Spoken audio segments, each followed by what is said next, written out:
د قرغې بند شیریخ دی او دلته چې د شیریخ په حق له ډېر صفاتونه مو اورېدلي وو چې مثال شیریخ ډېر ښه دی.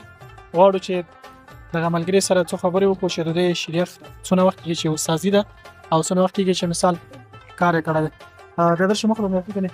بسم الله الرحمن الرحیم. عامر نوابی هستم، یکی از شیریخ بازای بند قرغه. نوابی صاحب خوب هستین؟ بخیر هستین؟ صحت شما خوب است؟ قربانتان، زنده و سلامت و خوش و آرام باشین. بخیر باشید. چقدر وقت میشه که شیریخ دیگه استاد شدیم به این بخش؟ در این بخش تقریبا 3 سال میشه که استاد شدیم.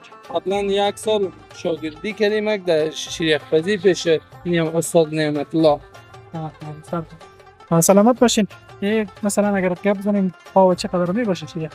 ما کس 3 قسم شیریخ به حساب داریم: سینگل، دبل، متوسط. 50-70 ساعت. باز کدام روزا که زجمه زیاد کار داریم؟ کار شما چقدر؟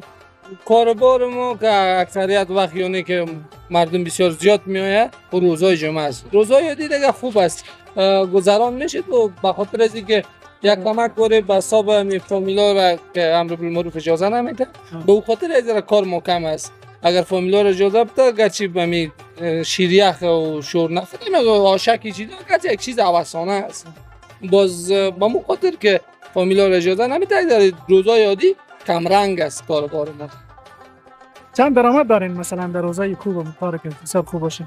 در روزی که بسیار خوب باشه 7000 7500 8000 درآمد داریم. بسیار خوب، تشکر. نه بسیار بخیر باشین. قربانتان، از اینکه شما آمده خوش شدیم، از دیدنتان همراهتان معرفی شدیم. تشکر، جهان سپاس. سلامت باشین.